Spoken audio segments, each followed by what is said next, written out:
There's a unique kind of heartbreak that comes when the people we trusted the most, the ones we were supposed to be able to lean on, become the very reason we fall. Betrayal by family is not just a wound, it's a shattering. It messes with your sense of identity, it makes you question your worth, and worse, it can leave you wondering if love is even real. When betrayal comes from outside, we call it pain. But when it comes from the inside, from blood, from kinway, call it devastation. I want to speak to the part of you that still feels stuck. The part that wonders if you're allowed to hurt this much, you are. And the part that questions if you'll ever trust again, you will. But first you have to give yourself permission to feel what you've buried.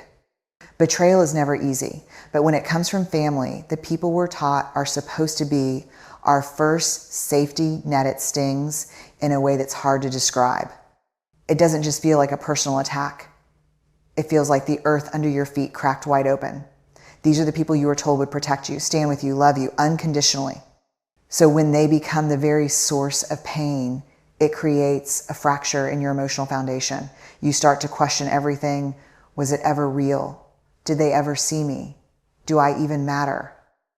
And that kind of pain doesn't just go away. It settles in your bones, shows up in your relationships, and can even distort your sense of worth. The betrayal becomes a whisper in your head, making you doubt your instincts, your memories, your value. It isn't about holding a grudge, it's about facing a reality that feels unbearable. The people who were supposed to be home became the storm. That contradiction shakes your identity. And the truth is, no one prepares you for the ache that comes when family chooses to wound you instead of protect you. When betrayal comes from the outside world, friends, coworkers, acquaintances, there's usually a way to process it logically. We can say, well, maybe they didn't know me, or they weren't obligated to love me.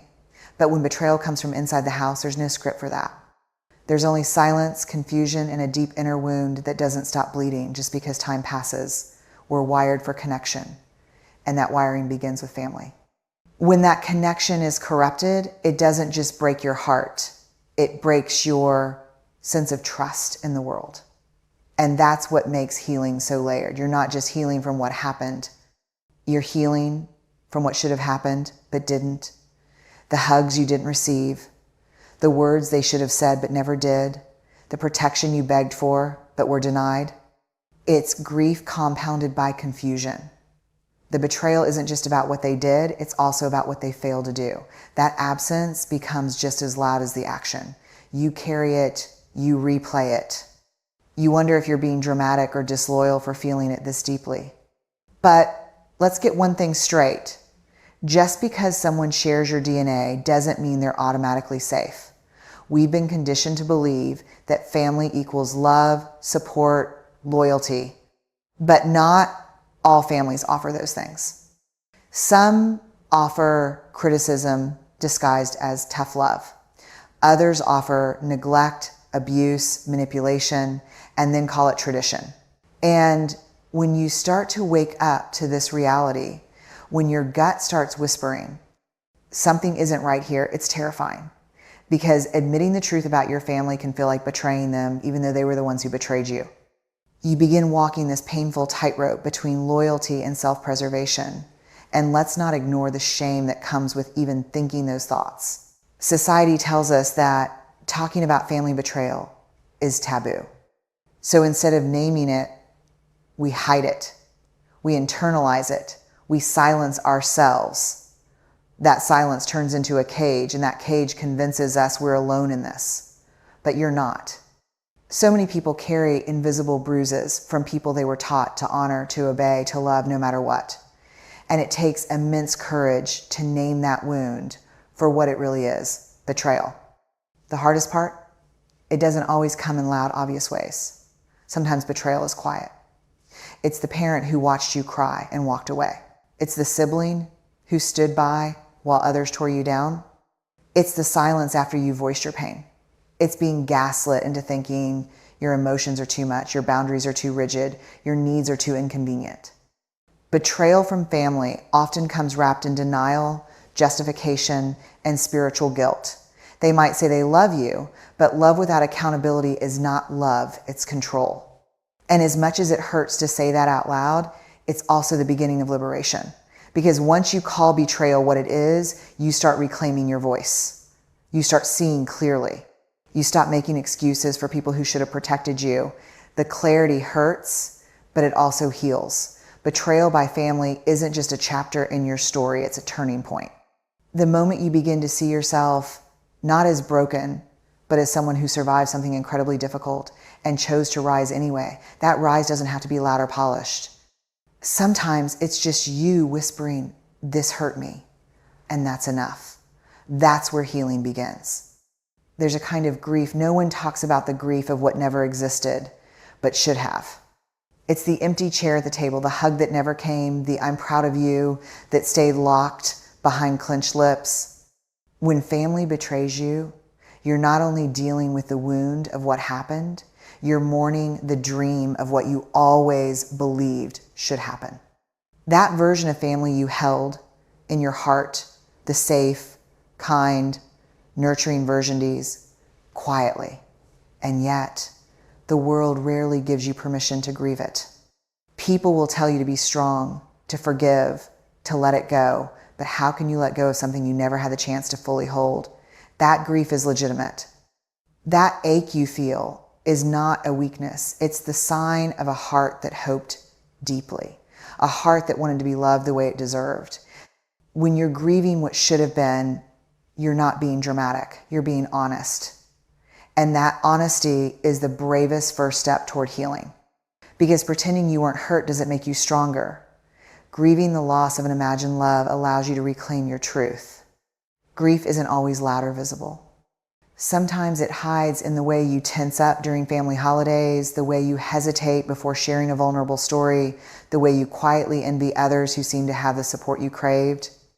It can feel like sadness wrapped in shame, like mourning something you were never officially allowed to lose. But grief doesn't follow rules. It doesn't require permission. It simply demands to be felt. And when you're grieving what should have been, you're navigating a loss that has no ceremony. There's no funeral for unspoken love, no memorial for the childhood you deserved. And yet, the pain is real. It lingers in the corners of your life, sometimes showing up when you least expect it. Like when a friend's parent speaks kindness and your heart cracks open a little. Or when someone asks you about your family and you pause, wondering how to respond without unraveling. This grief is invisible, but it's weighty. And the only way to move through it is to stop minimizing it, to stop pretending that what you lost doesn't matter just because it was never fully there to begin with. One of the most difficult aspects of this kind of grief is the internal confusion it creates. You start asking questions like, was I too sensitive? Or maybe I expected too much. But those are survival questions. They're your mind's attempt to make sense of the void.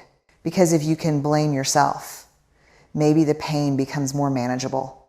But here's the truth. It wasn't too much to want to feel safe in your own home. It wasn't too much to want to be hugged, protected, respected, believed in. These were not extravagant wishes. They were emotional necessities. And grieving them is an act of self-validation. You are naming what was missing. You are giving yourself the acknowledgement you never received. That's not self-pity. That's self-awareness. And that awareness can be uncomfortable because it uncovers layers we've spent years burying. It forces us to sit with feelings we were never taught how to hold. But in that discomfort, there's truth. And in that truth, there's the beginning of something softer, something like compassion for the younger version of yourself who just wanted to feel loved. There's also guilt that creeps in when you start grieving the family you never had. A voice inside might whisper, but they did their best, or other people had it worse. And while those statements might hold some truth, they don't erase your experience. Grief doesn't operate on a comparison chart. Your pain doesn't become invalid just because someone else endured something different. You are allowed to mourn what your heart needed and didn't receive. You are allowed to feel disappointed, angry, hurt, even betrayed, and you're allowed to feel those things without rushing to forgiveness or justification. Because grief, when given space, teaches you how to see clearly. It allows you to separate the illusion from the reality, the hope from the harm. And it offers you the chance to become the nurturer you never had to show up for yourself with tenderness and care. But that only happens when you stop dismissing your own loss. When you say, that mattered, that absence shaped me. You're not clinging to pain, you're honoring your truth. And in a world that often encourages us to numb out, that is a radical act of courage. There's a narrative we've been fed since childhood that says being a good person means always being available, always forgiving, always showing up, no matter how many times someone crosses your boundaries. Especially when it comes to family, we're taught that love should be unconditional and that protecting ourselves is somehow a betrayal of that love. But let's get honest. When the people who are supposed to love you the most are also the ones who damage your spirit, something has to change. Protecting your peace is not a betrayal. It's a reclamation. It's you finally recognizing that your nervous system matters, your mental clarity matters, the way you feel after a conversation, after a visit, after a text, that matters. If you walk away from those interactions feeling small, confused, or depleted, that is your body and soul telling you the truth. Peace is not some luxury reserved for people with perfect families. It is your birthright. And protecting it, even if it means saying no to people you once said yes to your whole life, is an act of deep self-respect. It's common to feel a pang of guilt the first time you decide to say, I can't do this anymore. It might come when you decline a phone call, skip a gathering, or stop replying to the manipulative messages that always end in guilt trips. That guilt is not a sign you're doing something wrong. It's the residue of an old pattern. One where you were expected to absorb everything, stay quiet, and smile through pain. It's what happens when your role in the family has been one of emotional caretaker or peacekeeper. But here's the hard truth. That role was never sustainable. You weren't built to carry everyone else's emotional weight at the cost of your own. Peace doesn't come from avoiding conflict. It comes from being willing to face discomfort in service of your own well-being. When you choose peace, you may disrupt old dynamics. You may be labeled difficult, distant, or even cold, but those labels are just projections. They are not your truth. Your truth is that you're learning to value your inner world enough to stop letting it be polluted by chaos disguised as love. Choosing peace sometimes means being misunderstood by people who benefit from your silence. It means walking away from conversations where your boundaries are twisted into accusations.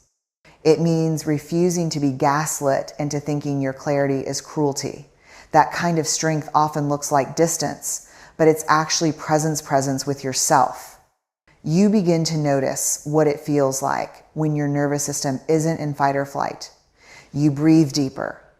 You sleep better. You laugh from your belly instead of your throat. And for the first time, you start to believe that maybe peace was meant for you all along.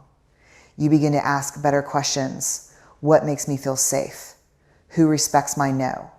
What spaces allow me to show up fully without shrinking? And these questions open doors, not always easy ones, but necessary ones. Doors that lead to a life that isn't dictated by obligation, guilt, or fear, but by intention. A life where your emotional safety is not negotiable. A life where your joy isn't conditional. Protecting your peace doesn't mean you don't care. It means you care enough to stop setting yourself on fire, to keep other people warm. It means you're finally drawing a line and saying, this is where I end and you begin. It means choosing to live in truth, even if it means stepping into unknown territory alone. And it means allowing yourself to rest, not just physically, but emotionally, to rest from defending your boundaries, to rest from constantly explaining your choices, to rest from carrying the emotional responsibility for people who refuse to carry it for themselves. And as you create that space, your peace becomes a quiet, sacred rebellion. It grows stronger. It anchors you. It becomes the home you never had, but always deserved. And that peace doesn't ask for perfection. It simply asks that you stop betraying yourself in the name of family. Because there is no greater love than choosing yourself after years of being taught not to. And that choice, that's where peace begins to bloom. Grief isn't always about what we lost. Sometimes it's about what we never had to begin with. The mother who never protected you, the father who never saw you, the sibling who used your vulnerability as ammunition, the family dynamic that never felt like home. And what makes this grief so complicated is that it doesn't come with the rituals that more visible losses do. There's no funeral for the emotional safety you craved but never got. No sympathy cards for growing up in survival mode. You're left trying to name a grief that no one else seems to acknowledge, and that kind of loneliness runs deep. But it is real. Grieving unmet needs is an act of truth-telling. It's not about blaming or staying stuck in the past. It's about honoring your reality. It's about sitting with the pain of what could have been, what should have been, and allowing yourself to feel it without shame. You don't have to justify it. You don't have to compare it to someone else's pain. You just get to feel it. Because grieving doesn't make you weak or ungrateful. It makes you honest. And that honesty is the first step toward healing. There's a particular ache that comes from watching others receive what you longed for. You see your friends calling their parents just to talk. You see families laughing without tension, sharing space without walking on eggshells. And while you're happy for them, there's this quiet sting that creeps up behind your smile. It's not jealousy, it's grief. The grief of realizing you never got to feel that kind of safety, that kind of love, that kind of ease. And even as an adult, that child inside you still waits shopping that one day your family will become what you needed all along. That one day the apology will come. That one day the roles will reverse and someone will finally take care of you.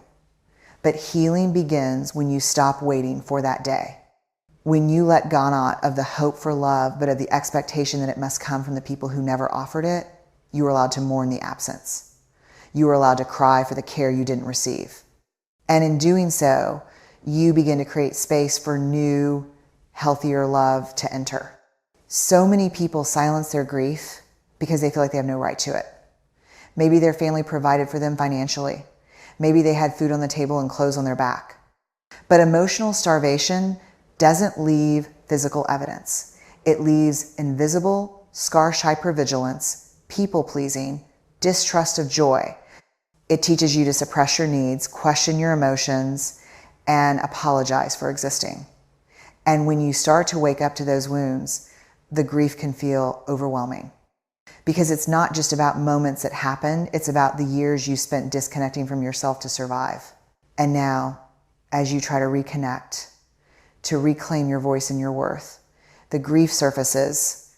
It comes in waves, in flashbacks, in quiet moments when your guard is finally down. And the most compassionate thing you can do is not push it away. You don't have to be over it by now. You don't have to rush to forgiveness or wrap your pain in productivity. You just have to let yourself feel the truth of what was missing, because your pain is real. And naming it doesn't make you broken, it makes you brave. Sometimes the hardest part about grieving what you never received is dealing with the silence around it. The people who say it wasn't that bad, or at least you had a roof over your head, aren't trying to be cruel, but they're speaking from their own discomfort. Because your grief challenges the idea that family love is always enough. It challenges the illusion that parents always do their best, and that can make people squirm. But you're not here to make others comfortable. You're here to tell the truth about your life. You're here to validate your inner child, to hold space for the parts of you that felt invisible, abandoned, or unsafe. And that grief, it's not a setback. It's a sacred acknowledgement of your story. It's a way of saying, yes, this happened. Yes, it hurt. And yes, I deserved better. You don't have to earn the right to grieve. It is yours by virtue of what you've carried, what you've lost, and what you've had to live without. Grieve fully. Feel it all. Because every tear that falls for what you didn't get makes room for the kind of love you are finally learning to give yourself.